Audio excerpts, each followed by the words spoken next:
J. Robert Oppenheimer, the father of the atomic age. In the deserts of New Mexico, under the cloak of wartime secrecy, the world changed forever. At the heart of this transformation stood one man, brilliant, enigmatic, and ultimately tragic. His name was J. Robert Oppenheimer. Known as the father of the atomic bomb, his story is not just one of science and war, but of conscience, politics, and the heavy burden of knowledge. This is the story of a man who helped unleash the power of the universe and spent the rest of his life reckoning with what he had done. Early life and education. Julius Robert Oppenheimer was born on April 22nd, 1904 in New York City. His family was cultured, intellectual and Jewish. His father a wealthy textile importer, his mother a painter. Raised in an environment that valued art, literature and critical thinking, young Robert showed signs of brilliance early on. By age 12 he was corresponding with professional mineralogists. By 18 he was off to Harvard, studying chemistry, but also Greek, philosophy and Eastern religions. He graduated in just 3 years, top of his class, and soon turned to physics. In Germany he studied under Max Born at Göttingen and mingled with the likes of Werner Heisenberg and Niels Bohr. He earned his doctorate in record time, but struggled socially. He was intense, moody, and even once tried to poison a tutor, a troubled genius in the making. Back in the US, he joined both Caltech and UC Berkeley, quickly rising as a leading figure in theoretical physics. He was magnetic, intellectually dazzling, but always slightly aloof, a man who belonged to many worlds, yet truly fit in none. Politics and paranoia. In the 1930s, as fascism rose in Europe and the Great Depression gripped America, Oppenheimer was drawn to politics. He supported labour unions, civil rights, and the fight against fascism. He donated to Spanish Civil War relief funds and associated with known communists, including his own brother Frank and his lover Jean Tatlock.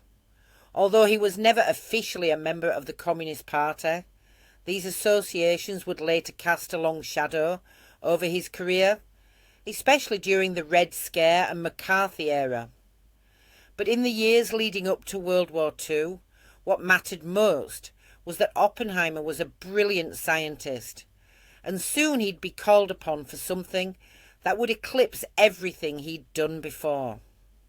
The Manhattan Project, the path to the atomic bomb, began in 1938, when German scientists discovered nuclear fission, the process of splitting an atomic nucleus, releasing enormous energy. Alarmed by this discovery, physicists Leo Szilard and Albert Einstein warned President Roosevelt that Nazi Germany might be building a bomb.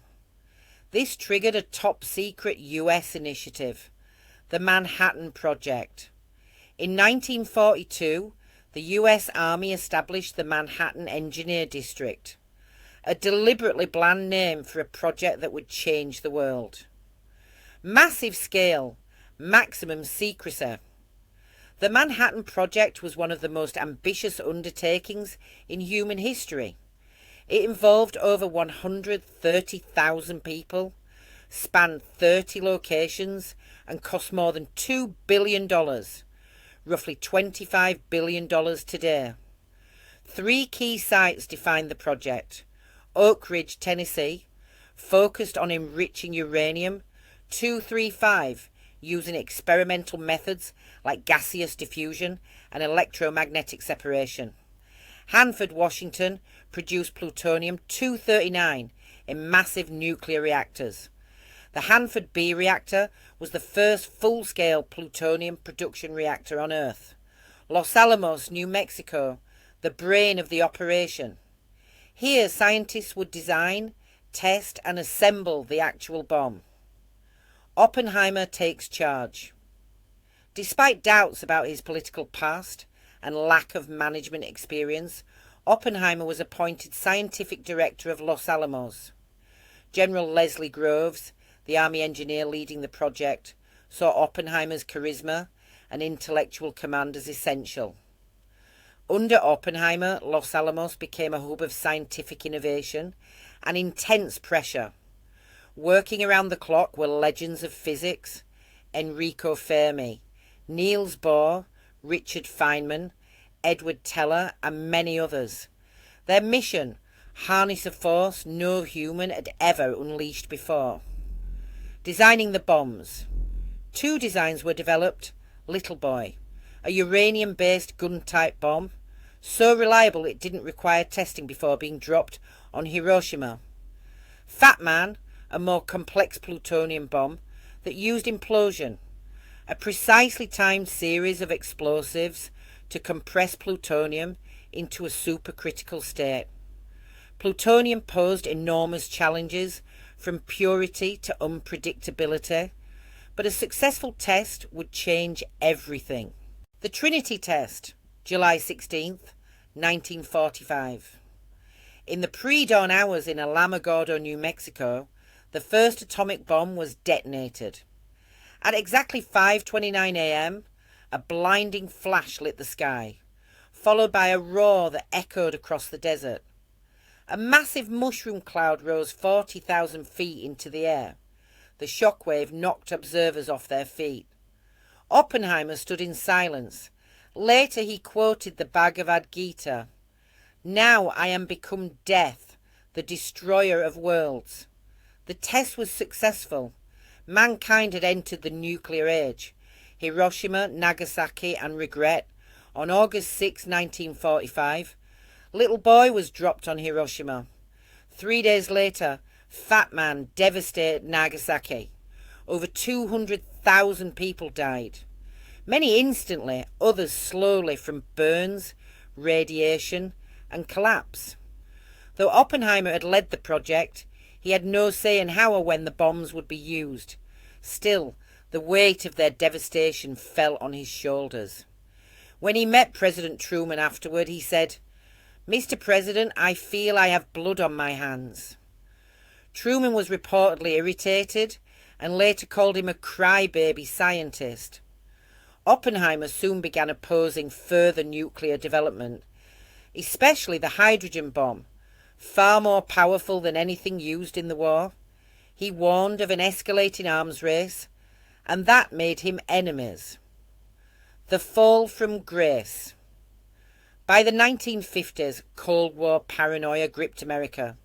The rise of McCarthyism, anti-communist hysteria, and suspicion of dissenters led to purges across government and academia.